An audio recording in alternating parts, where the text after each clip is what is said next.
Kakodosh Boker Tov. We're just continuing with the halachot that we were mentioning yesterday. We were speaking about that a person had to have minimum the kavanah during Birkat Avot and the chatimot of all the brachot. However, though, even if he didn't have on the chatimot of all the brachot, the Birkat Avot is obviously the most important. We explained why. Now, what happens nowadays if they did not have kavanah? So Maran says that if you do not have kavanah, you have to go back to the beginning of the tefillah. But the Ramah brought in that nowadays we're not going to come and retract, and you have to repeat the Amida again because of chesron kavanah. Why? Because even when you do it again you won't have kavanah. So therefore it will become even worse. Now, what exactly does that mean now?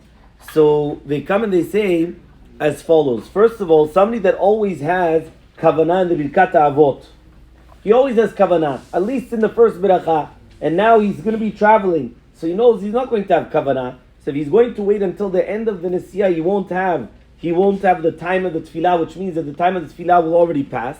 So Rav Ovadia Yosef says it's better to be mvater, shelo yivater al tefillah bechavana, ela yamtin ad sheyagiu l'mchos chetzo. Says Rav Ovadia, it's better that he should wait, and therefore if he's going to wait, even though it's going to pass the time of tefillah, at least it will be able to. And therefore he comes and he says you should do a tefillah tashlumin. Why? He comes and he says, well, you're not going to be mvater on the fact that you have kavanah on the avot. If you have kavanah, so then you have to make sure, because right now you're going to be very busy, your head, your mind is not with you, so therefore he just says wait, and then when you finish the nesiyah, when you finish the traveling, that's when you're going to come and you're going to pray as normally. Now when the Ramah comes and he says that nowadays we do not retract, we do not go back and repeat the Amidah, that's also the Ben Ishchai, Kaf Chaim, Rav Ovadia Yosef, the Or Letzion. So you see from here that even the Sfaradim agree to this Ramah, that nowadays if you didn't have kavanah in the Birkat Avot, right, you don't go back anymore. That was once upon a time you would have to go back. Nowadays you don't have to go back. However, though, the Or Letzion adds in that even nowadays you should be suspecting to Shitat Maran, and therefore if you didn't have kavanah in Birkat Avot, you should do it, but you should do it tonight. What's the condition? The condition is that if it's not, you're not obligated to do it, it's going to be a Tefillat Nidavah. And Rav Ovadia Yosef says that only if you always have kavanah in the Avot, and now also you know that you're going to have kavanah in the Avot, so then you're allowed to do such a t'nai. Which means Rav Ovadia Yosef is adding on to the Or Letzion, and he's saying, one second. Right? Technically, according to Shita Maran, you're supposed to go back, and you're supposed to say the Amidah again. Nowadays, we don't do it because it could be that the second time around, again, we're not going to have it. But a person that always has kavanah in Avot, and it happened as a one-off that he doesn't have the kavanah, so therefore he could go back and he could make a condition that it's going to be Tfilat Nidavah, and then B'ezrat Hashem he'll have kavanah, just like he has kavanah every single other day and every single other time that he's doing the Amidah. Now to explain the Shita of the Shulchan Aruch, that he says that even nowadays you do have to go back, Rav Ovadia Yosef was saying that even Bizman Hazeh yesh chashash kadol shelo yichaven.